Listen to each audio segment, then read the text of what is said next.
Gloria in excelsis Deo, et in terra paz omnibus bone voluntate. A paz de nosso Senhor Jesus Cristo, o amor da Virgem Maria, o cuidado e a proteção de São José estejam hoje e sempre no seu coração. Que Deus te abençoe, te guarde e te ilumine cada dia mais. Paz e bem. Vamos dar continuidade à nossa formação, onde nós estávamos explicando, o processo de desnudamento nas terceiras moradas do castelo interior. E já, digamos assim, o início de uma via iluminativa, É saindo desse processo de purgação, de purificação,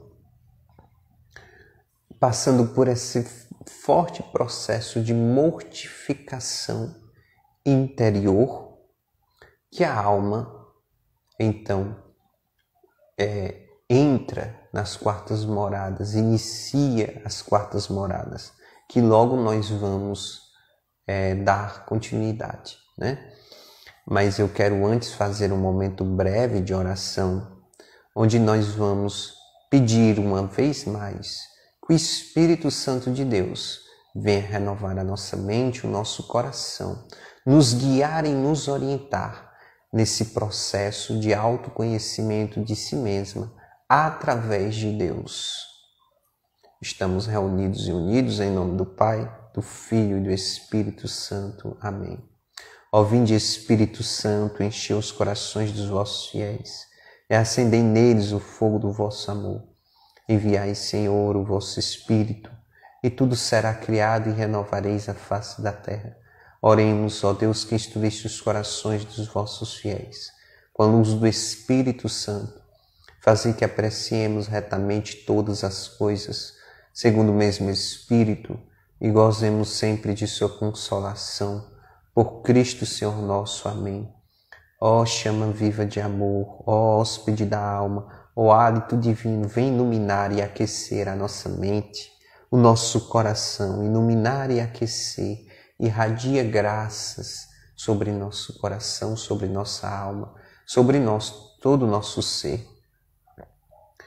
Pedimos também a poderosa intercessão de Nossa Senhora, Nossa Mãe Santíssima, de São José, de todos os santos, de todos os anjos, em especial o nosso anjo da guarda. E te pedimos que nós possamos ser iluminados, que nós possamos ser santificados, que nós possamos ser purificados, nos permitindo ser amados por Ti, nos permitindo receber os Teus mimos de amor e de misericórdia, Senhor. Sim, vem sobre nós que somos pobres e miseráveis pecadores, mas que nos permitimos sermos mergulhados pela Tua chaga de amor e de misericórdia. Assim seja. Amém. Ave Maria, cheia de graça, o Senhor é convosco. Bendita sois vós entre as mulheres, e bendito é o fruto do vosso ventre, Jesus. Santa Maria, Mãe de Deus, rogai por nós, pecadores, agora e na hora de nossa morte. Amém. Estamos e vamos permanecer reunidos e unidos, em nome do Pai, do Filho e do Espírito Santo. Amém. Então, nós ainda estamos aqui como apresentando as moradas do castelo interior, através dessa equiparação que eu estou fazendo como se fosse uma sala, com um espelho cristalino no centro dessa sala. Nós abordamos no vídeo anterior a primeira e a segunda morada, E nós vamos dar continuidade, na terceira morada também. Nós abordamos no castelo interior, no vídeo anterior, nós abordamos a primeira, a segunda e a terceira morada, nesse vídeo apenas introdutório, nessa equiparação com a sala, onde se encontra esse espelho cristalino. Saindo agora da terceira morada para a quarta, nós verificamos que a alma se despe completamente, se desnuda, é um processo místico interior, é um processo de kenosis, é o esquecimento de si, né? É um desnudamento, uma renúncia, um processo grande de mortificação, em que a alma ali, ela se conhece profundamente, decidida em progredir em Deus. Deus concede essa graça a essa alma. E a alma, uma vez totalmente despida de si mesma, retira os seus trapos, né? Já passa aqui a uma organização de si, uma organização para amar, um caminho para amar, para ser amada e para refletir esse amor. Seria basicamente isso. É um processo de ser amada, de amar e de refletir esse amor. É interessante uma música que diz: sou reflexo, né, do teu amor, sou reflexo da tua imagem, Senhor. Nem minhas limitações, nem minhas imperfeições me impedirão de contemplar o teu reflexo que há em mim. Algo assim parecido, né?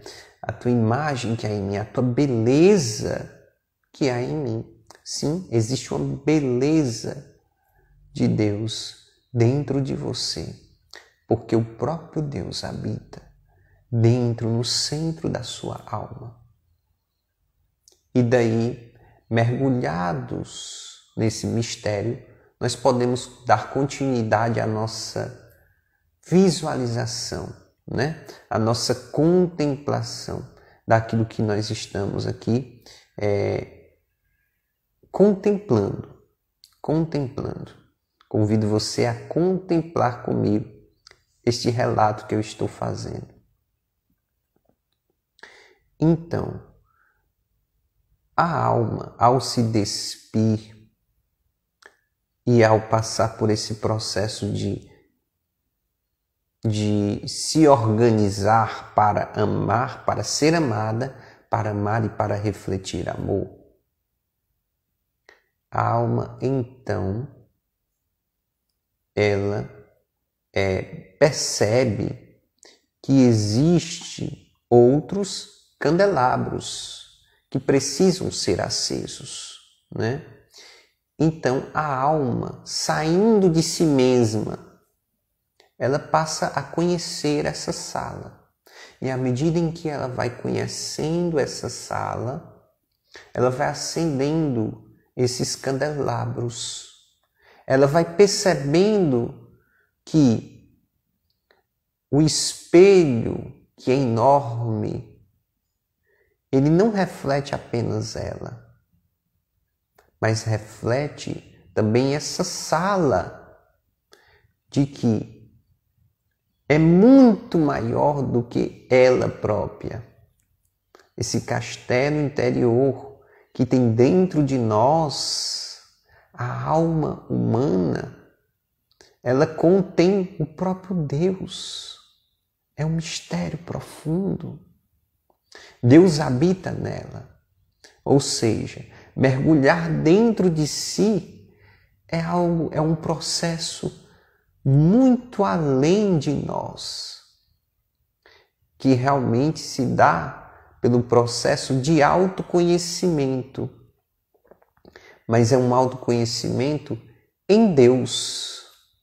Por isso, verdadeiramente, só se conhece profundamente quem conhece a Deus. À medida em que eu vou aumentando a minha intimidade com Deus, eu vou me conhecendo. Ele vai me revelando quem realmente eu sou. É por isso que Santa Teresa d'Ávila, ela bem reflete, ela bem nos ensina uma grande verdade. Eu sou exatamente aquilo que Deus pensa de mim. né? Eu não sou até mesmo aquilo que eu penso de mim próprio, aquilo que você pensa de si próprio. Não. Você é exatamente aquilo que Deus pensa de você. Então, nesse processo onde a alma sai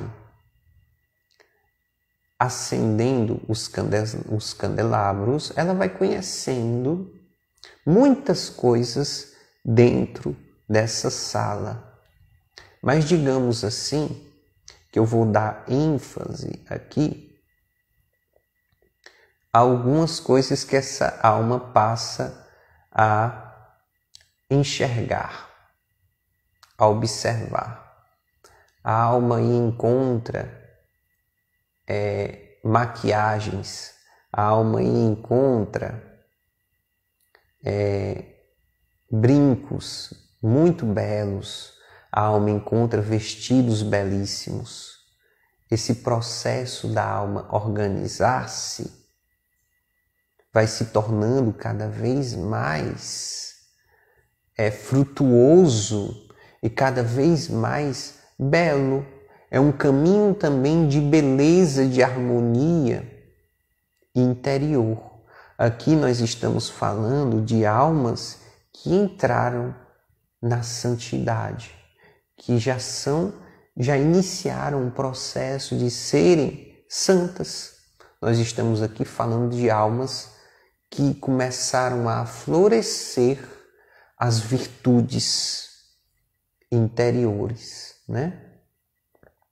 E nesse processo de florescer as virtudes, a virtude da temperança, a virtude da prudência, a virtude da justiça, a virtude, as 4 virtudes, né? A da paciência, né?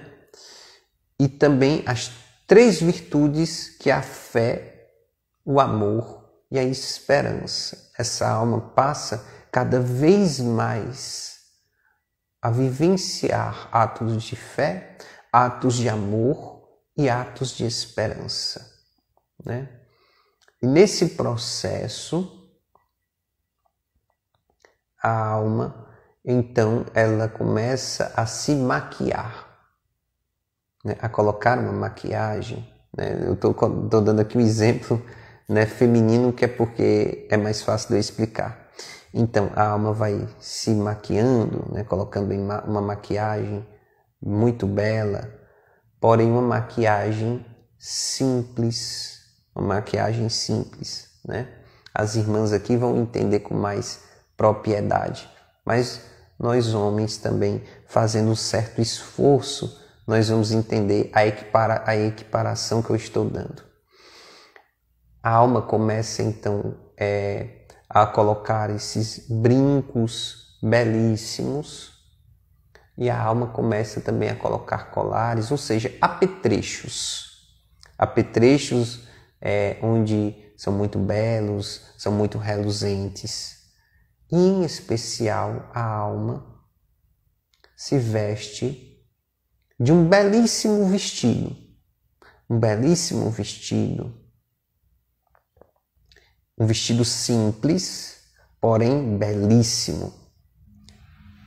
E assim se apresenta diante do espelho.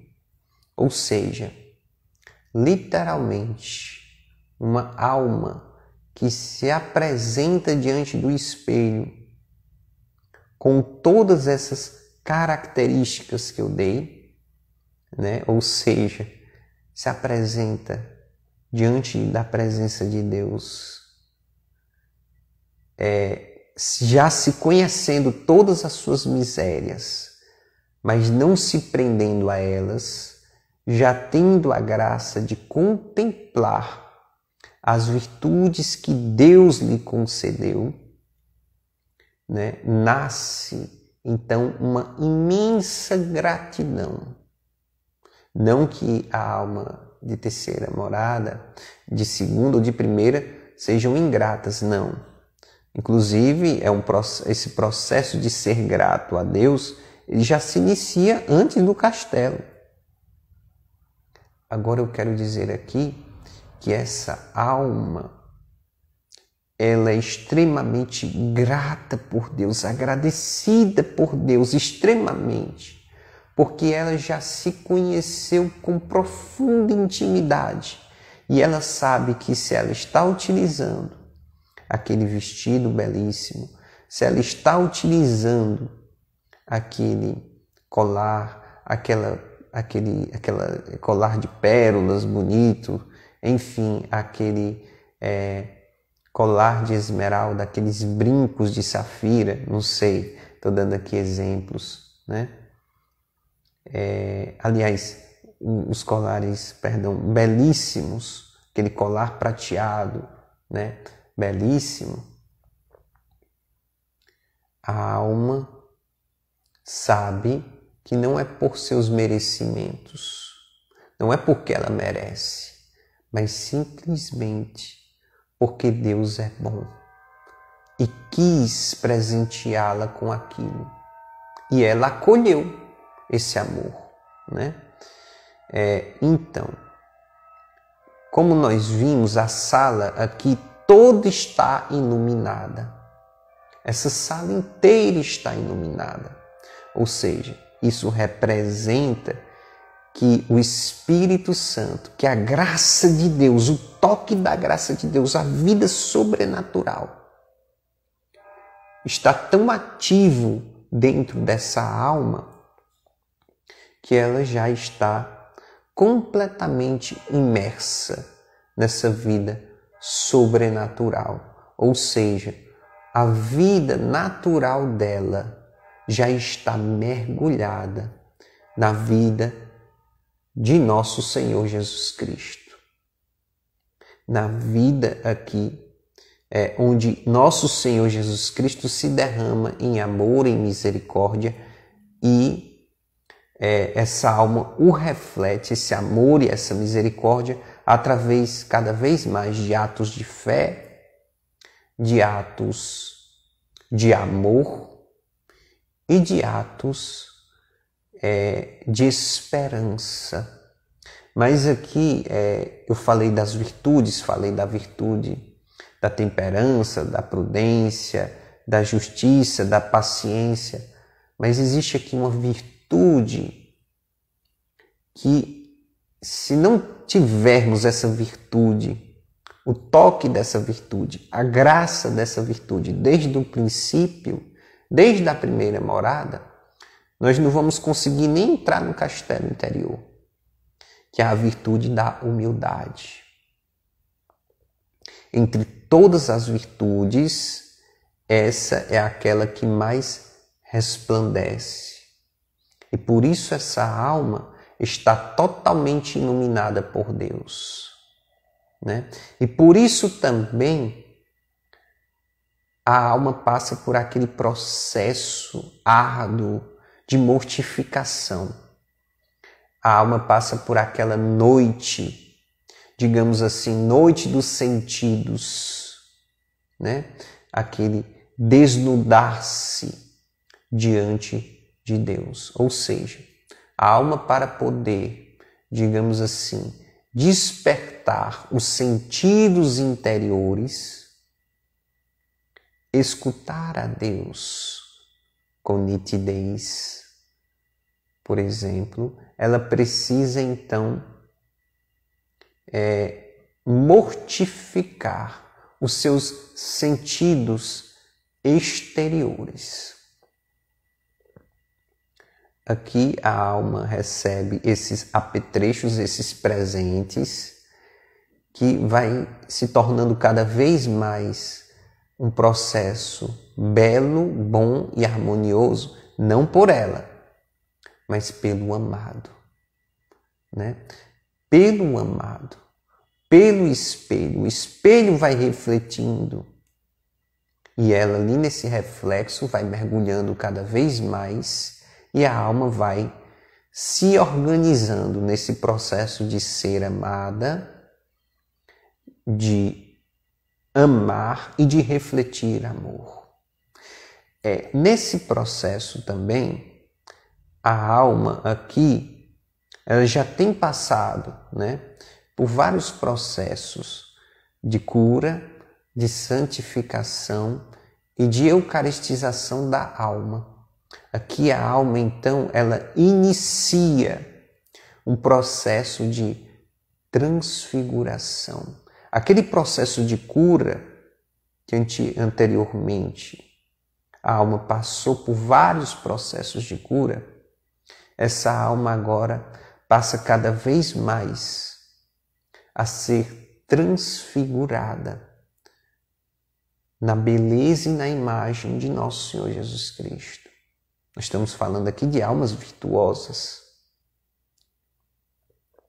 Aquele processo de santificação, onde a alma recebia o toque da graça de Deus, a graça santificante, né? A graça atual era inflamada e a graça habitual era inflamada e a graça atual, digamos assim, aflorava mais intensamente. Agora, aqui, literalmente, essa graça atual leva cada vez mais a pessoa, a alma, a ter atos de fé, atos de amor, atos de esperança, atos de misericórdia.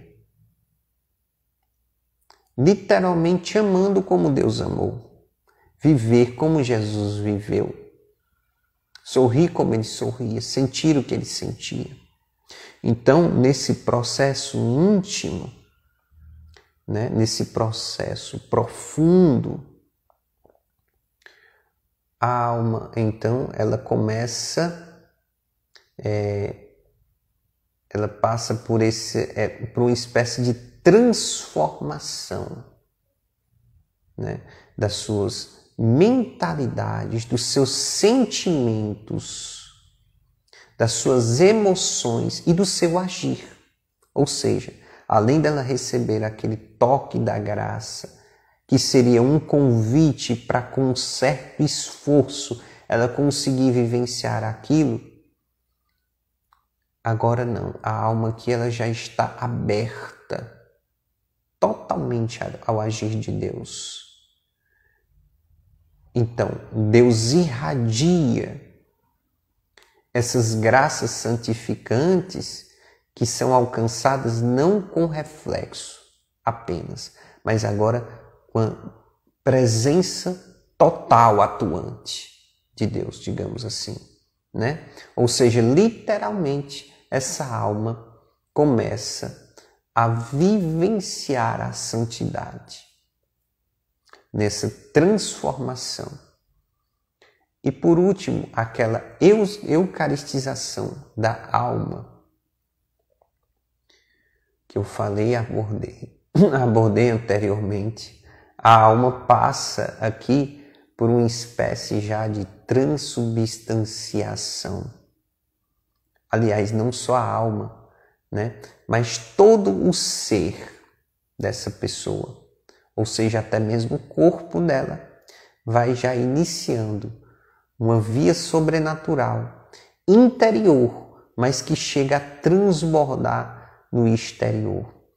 Então, a partir daqui, das quartas, quintas moradas em diante, nós vamos abordar esses três processos: um processo de transfiguração, um processo de transformação e um processo de transubstanciação, né? Da mesma maneira que a Eucaristia, né? Antes ela era um pão, né? A hóstia era um pão, e após ser consagrado se torna Eucaristia, se torna o corpo de Deus.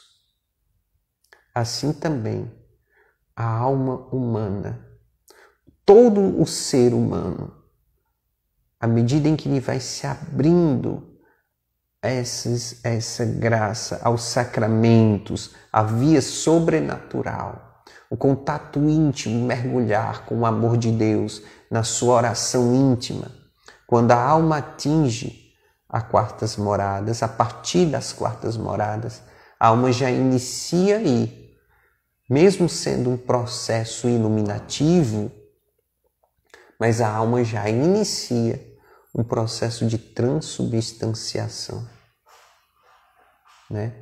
Da sua própria alma, de todo o seu ser, inclusive físico, né? Daí,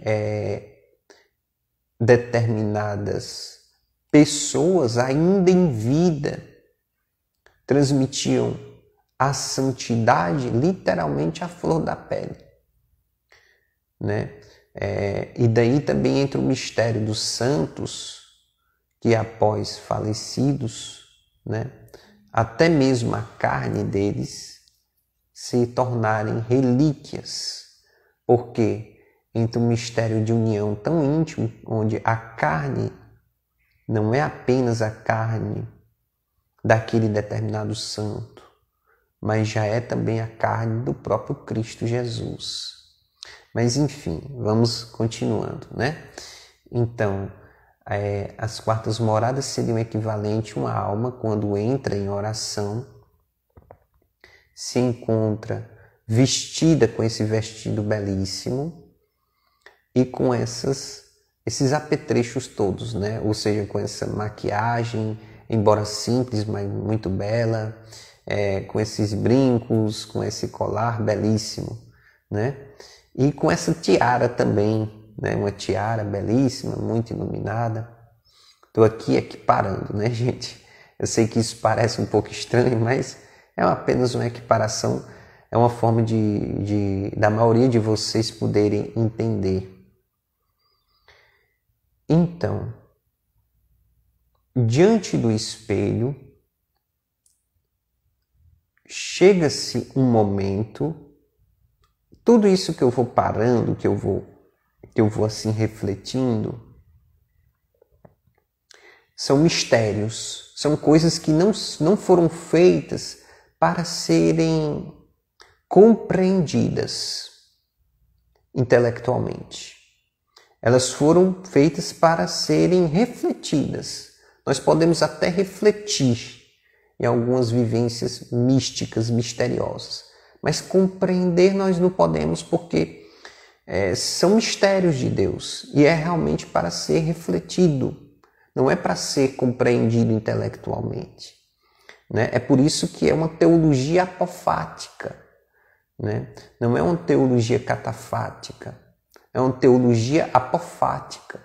E por isso que eu trago aqui essa linguagem feitas em analogias, porque não tem como eu trazer literalmente, né, aquilo que acontece dentro de um processo místico e interior ainda mais, né? Não que exista algum processo místico exterior, né? Mas existem alguns fenômenos, digamos assim, como o próprio fenômeno da transubstanciação, que ele é exterior, né? E por isso é estudado, inclusive pelos parapsicólogos, por estudiosos e tudo mais. Aqui não. Aqui, por se tratar de ser um mistério interior, ele não tem nem como ser avaliado cientificamente, né? É todo baseado na fé e na oração. Se trata de assuntos totalmente sobrenaturais, não é nem assunto preternatural, é um assunto sobrenatural do agir de Deus. Então ele não se explica, ele se vivencia e ele, vamos dizer assim, que se reflete. E ali, através daqueles reflexos que nós vamos tendo, né, por inspiração também do nosso anjo da guarda, do próprio Espírito Santo, nós vamos aderindo e vamos compreendendo algumas coisas, né, mas outras realmente não tem como a gente entender em sua totalidade. Então, nesse processo, a alma, um dia ela é convidada, ela é guiada, né, a mergulhar em mistérios dentro dessa sala. Digamos assim que em um local secreto dentro daquela sala, onde a alma ainda não tinha visitado, a alma visita.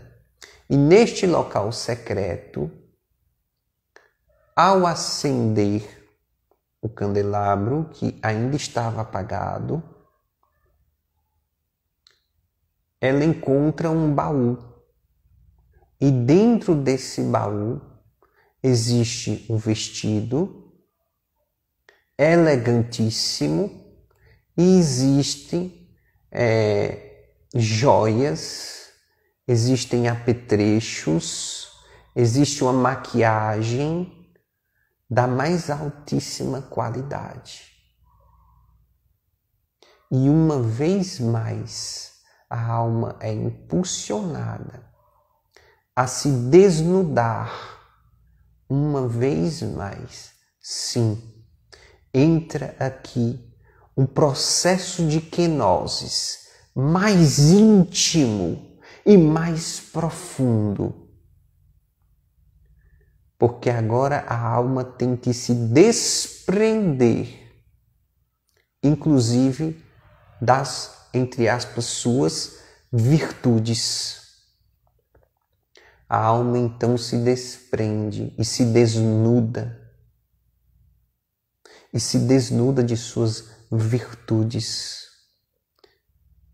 Claro que é um processo místico e é um processo gradual, não é de uma hora para outra. Gradativamente a alma vai tirando os brincos, em outro encontro com Deus ela vai tendo a graça de retirar a tiara, em outro momento ela vai tendo a graça de retirar o colar, e assim vai todos os apetrechos, os anéis, até que se chega os sapatos, até que se chega o momento onde a alma retira o vestido simples, né? É um vestido belíssimo, porém ainda é simples. A alma retira esse vestido e se desnuda completamente. Uma vez mais, e se apresenta desnuda diante de Deus. Uma vez mais, dessa vez ainda mais profundamente. Porque por se conhecer com nitidez, a alma vai agora com um olhar mais profundo. E aqui a alma passa por um processo virtuoso, iluminativo, de gradualmente ir colocando o novo brinco. Se antes os brincos anteriores eles tinham, por exemplo, eram safiras, mas ainda tinham detalhes de cobre, agora esses brincos são feitos de safiras, mas são revestidos de ouro. Se antes a alma utilizava um colar prateado, agora a alma utiliza um colar totalmente dourado, né? Totalmente de ouro e totalmente com, digamos assim, com pedras preciosas belíssimas. Se antes a alma utilizava uma maquiagem simples, agora que as irmãs vão entender com mais facilidade, né? Agora a alma passa a utilizar uma maquiagem de noite, né? Utilizada para aquelas festas de gala, né? Aqueles momentos bem únicos e especiais. Pois é assim que a alma vai se apresentar aqui diante de Deus. E se antes a alma utilizava aquele vestido belíssimo, muito belo, porém ainda simples, agora a alma aparece diante do espelho utilizando vestes elegantíssimas, da mais alta envergadura, digamos assim, presentes de um rei, presente dos reis, presente de nosso Senhor Jesus Cristo, para essa alma, né? Então, nós podemos ver que o nosso Deus, ele é cuidadoso. Se aquele filho pródigo, ele se lameou na lama, né? Ele se lameou na lama, se distanciou, saiu, gastou tudo, foi para a lama, né? E depois ele veio para a casa do pai. E quando ele chegou à casa do pai, o pai retirou aqueles trapos velhos e colocou vestes novas nele, inclusive colocou anel de ouro no dedo dele, né? E preparou-lhe um banquete belíssimo, o melhor banquete que existia. Muitas vezes, né, nós não precisamos sair de fora da casa. Dentro da casa mesmo do Altíssimo, nós podemos nos desencontrar de nós próprios. Aqui eu falo do exemplo, da analogia, do equiparação com a moeda de dracma, né? Podemos perder aquela moeda. E ali nós pegamos aquela chama, vamos dizer assim, aquela lamparina, e saímos procurando aquele dracma, procurando com diligência aquele dracma. E quando é encontrado o dracma, fazemos uma grande festa. Pois assim também, muitas vezes, né? Aqui eu estou abordando assim em mistério, né? A alma, ela pode não precisar sair do castelo interior para vir a perder-se, a se desencontrar, mas guiada pelo anjo da guarda, guiada pelo próprio Espírito Santo, pela luz do Espírito Santo, e reinflamada por esse amor, ela pode se encontrar uma vez mais. E quando ela se encontra, uma grande festa acontece, né? Uma festa semelhante ao do filho pródigo, como nós lemos nas parábolas, ou a uma festa da mulher que perdeu o dracma e que procurou com diligência aquele dracma. Ora, se nós procuramos o dracma com cuidado, imagine o cuidado que Deus tem conosco quando nós o encontramos. O abraço do Pai, né? Aquele primeiro desnudamento é justamente isso, né? O desnudamento da terceira para a quarta morada é esse abraço do Pai, que convida o filho a entrar no castelo, que ele nunca deveria ter saído, né? E que gradativamente vai limpando, vai cuidando, vai revestindo, coloca-lhe as vestes novas. Mas, além dessas vestes belíssimas, não tem ainda aí o anel dourado e não tem esse banquete belíssimo, pois isso seria o equivalente aos presentes, aos mimos de Deus. Agora, para acolhermos esses mimos, esses presentes de Deus, nós temos que perder. Perder o quê? Os nossos mimos, os nossos presentes, inclusive perder as nossas virtudes para adquirir aquelas virtudes que Deus quer nos conceder. O que eu quero dizer com isso? Eu quero dizer que São Pedro precisou deixar de pescar peixes para aprender com Deus a pescar homens.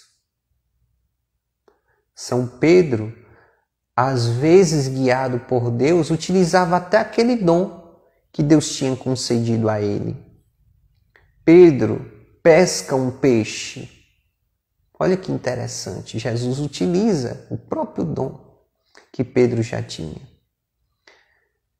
Mas na pregação, quando São Pedro já tinha passado por vários tipos de efusão, efusão gozosa, efusão dolorosa, efusão luminosa, efusão gloriosa, sim, quando já estava cheio do Espírito, naquela pregação que ele fez, ali cheio do Espírito Santo, tomado pelo Espírito Santo, plenificado pelo Espírito Santo, já exercendo com total autoridade que vinha do alto sobre ele, né? Como Papa da Igreja, né? Como aquele, digamos assim, representante de Cristo na Terra.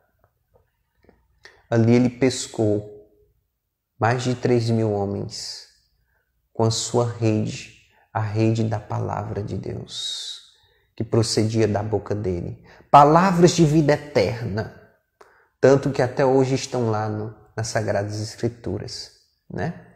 Então, após 2.000 anos, né, as palavras de Pedro, que são palavras também de vida eterna.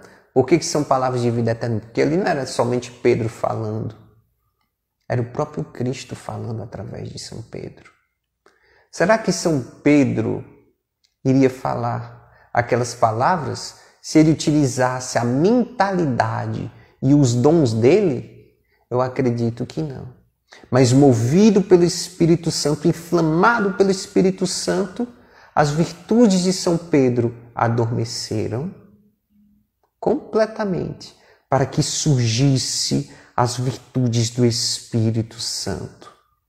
Para que, através daquela formação, não fosse dita aquilo que Pedro queria dizer, mas exatamente aquilo que nosso Senhor Jesus Cristo queria dizer através de São Pedro. Então aqui, na equiparação de uma alma de quinta morada, é quando a alma ela já está despida de suas virtudes e revestida pelas virtudes do próprio Deus. Acontece então um adormecimento até mesmo das virtudes, para acolher as virtudes que Deus quer conceder àquela alma. É um processo de aperfeiçoamento. Por isso que aqui eu falo que é um processo de transfiguração, de transformação e de transubstanciação. De transubstanciação. É exatamente. Transubstanciação. Amém. Então, é nesse processo mistagógico, é como uma iniciação interior. Assim como tivemos uma iniciação cristã no nosso batismo, é como uma iniciação interior, um repouso dos sentidos e um início de um arrombamento espiritual. É um acesso ao mundo espiritual, não mais apenas com os consolos de Deus, mas agora já com o próprio agir, o próprio mover de Deus, sem barreira nenhuma, né? com uma totalidade, uma perfeição única. Aqui, nós falando de uma alma de quinta morada, nós estamos abordando uma pessoa que uniu totalmente, integralmente a sua vontade à vontade do Altíssimo. É uma vontade só. Não que a alma perca o seu livre-arbítrio. Não. Mas é justamente porque a alma, no desejo de servir a Deus, de se disponibilizar totalmente ao agir de Deus, em um eis-me aqui eterno, desde as coisas mais simples, como o fato de beber uma água, o fato de gravar um vídeo, o fato de caminhar, um fato do que vai falar, um fato até mesmo de consagrar o ar que respira, que seja um ato de serviço e de amor a Deus e aos irmãos, né? Então, isso constantemente, a alma mergulhada nesse mistério, nesse serviço, ela vai cada vez mais esquecendo de si. E esquecendo, inclusive, dos dons que Deus lhe emprestou. E vai aderindo à vontade de Deus. E ao aderir à vontade de Deus, vai recebendo aquilo que Deus quer que aquela alma receba, né?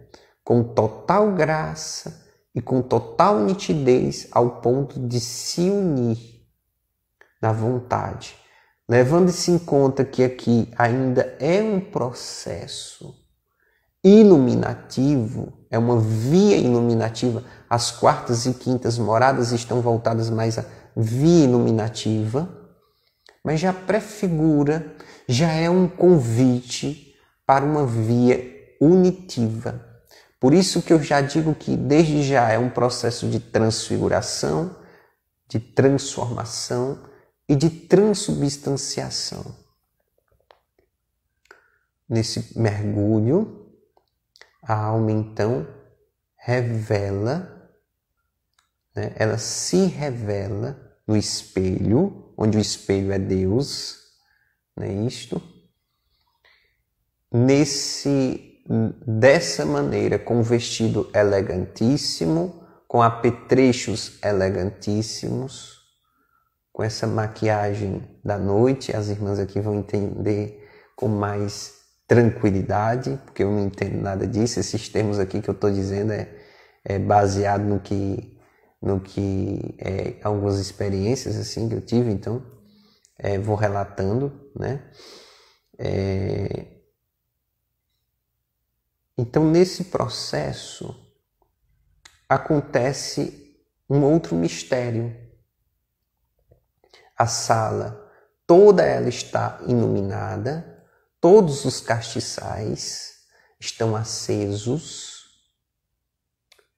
e todos os locais secretos que existiam dentro dessa sala já foram, digamos assim, vasculhados. Vamos dar esse termo, né? Então, a alma diante do espelho, ela, em vez de olhar frontalmente, ela é convidada misteriosamente, né? Ela é guiada a olhar por outro ângulo. Ou seja, em vez dela olhar frontalmente, ela olha um pouco mais na diagonal, vamos dizer assim, né? Nesse processo em que a alma encara o espelho sobre outra visão, sobre outro ângulo, vamos dizer assim. A imagem dela some diante do espelho cristalino. O que seria isso? O que seria esse ocultamento da imagem no reflexo do espelho. É um processo de noite, é um processo de mais outro processo de kenosis íntimo e profundo, onde a alma ela pega um pequeno pano, vamos dizer assim, e limpa aquele espelho, né? Limpa aquele espelho. Aquele espelho então estava manchado naquele ângulo. E no momento em que ela limpa, que ela tira aquela mancha, a alma volta a refletir-se, bela, com todos aqueles amparatos que Deus a revestiu. Levando-se em conta de que o espelho é Deus e que o espelho está manchado, podemos aqui criar uma reflexão. Como assim o espelho está manchado? Pois bem, basta a gente lembrar aqui uma similaridade com Verônica, o encontro de Verônica com nosso Senhor Jesus Cristo. Interessante vermos que o nome Verônica, né, significa verro ícone, ou seja, o verdadeiro ícone. Então, mudando de ângulo, a alma pega esse pano que seria um sudário interior, vamos dizer assim, e limpa esse espelho. Então, no momento em que ela limpa o espelho, ela volta a refletir-se. Daqui a pouco, em outro momento oracional, a alma então é convidada a se olhar por outro ângulo. E ali também ela vê que sumiu completamente. Então a alma vai e limpa e volta a enxergar-se com nitidez. Nós temos que ver aqui um detalhe. Quando a alma deixa de se ver completamente, é um processo, eu não digo de purificação, mas eu digo de aperfeiçoamento interior, porque nós temos que encarar que o diálogo que acontece com Deus é aquilo que o espelho reflete. Então aqui são processos de desertos interiores extremamente profundos, em que uma alma de uma certa maturidade espiritual, de uma grande maturidade espiritual, de um progresso espiritual longo e árduo, ainda passa dentro de si mesma, né? Para vocês terem noção de como é o aperfeiçoamento interior. A alma, então, outra vez, a imagem do espelho some, então ela passa o pano e ali a imagem dela reaparece. Ela faz isso diversas vezes, ou seja, diversas vezes ela passa por esse aperfeiçoamento. Até que se chega em um ponto onde, em todos os ângulos que ela se encontre dentro da sala, a imagem dela se reflete neste espelho.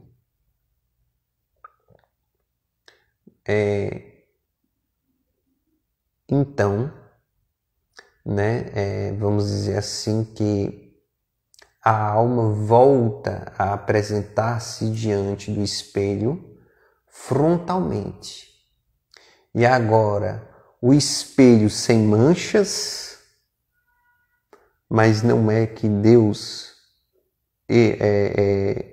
estava manchado, não é isso. É mais do que isso. É que Deus ele se permitiu ser manchado e se permitiu ser também limpo por essa alma.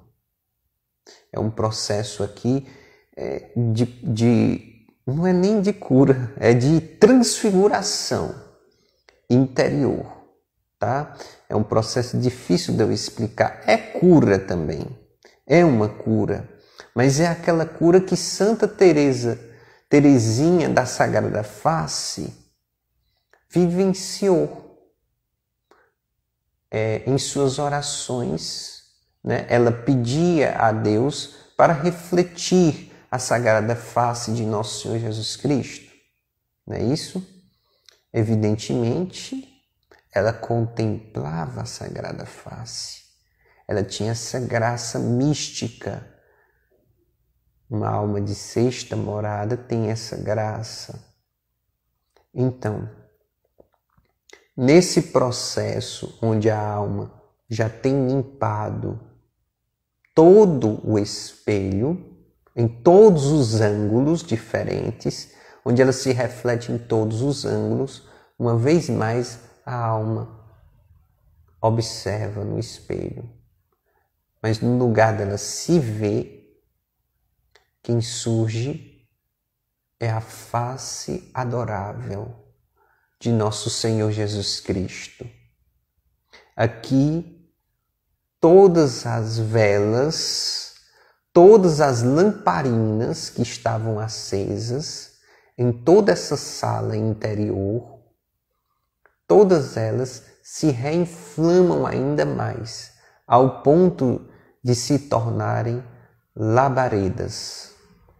Labaredas de amor e labaredas de graça. Daí o processo que São João da Cruz chama de chama viva de amor, né? É um doce cautério, né? É justamente esse encontro com Deus dentro desse mistério, cada vez mais, né? Ele reinflama, né? A sala, mais do que está iluminada aqui, a sala está totalmente inflamada, em labaredas em chamas de amor. Vale-se a pena levar em conta que aquela vela que se acende, ela se acende sozinha. É um processo místico, é a graça de Deus atuando. Isso é a graça de Deus, isso não se explica, né? O processo da alma enxergar e acender os candelabros é também um processo místico. Por isso que antes ela não enxergava os candelabros, mas agora ela passa a ver, a enxergar os candelabros. E o processo dela enxergar os locais secretos que precisavam ser acesos é outro processo também. Tudo é graça de Deus e a misericórdia de Deus. A alma, basicamente, o que ela cumpre é o eis-me aqui, é o abrir-se à graça de Deus. E aqui, esse reinflamar, onde todas as velas e as lamparinas se tornam inflamadas ao ponto de se tornarem labaredas. Ou seja, a sala não está apenas iluminada, mas agora também inflamada completamente pelo amor de Deus e pela graça e ação de Deus. Aqui é um grande processo místico em que a alma passa após esse desvelamento de si mesma, onde a alma, contemplando a face de nosso Senhor Jesus Cristo, ela inicia as sextas moradas do castelo interior. É por isso que a Santíssima Trindade, esse processo unitivo, das sextas moradas do Castelo Interior se inicia com o contemplar da face adorável de nosso Senhor Jesus Cristo. E é com essa face adorável que eu finalizo esse momento para darmos continuidade em outro vídeo. A paz de nosso Senhor Jesus Cristo, o amor da Virgem Maria, o cuidado e a proteção de São José estejam hoje e sempre no seu coração e na sua vida. Paz e bem. Deus abençoe.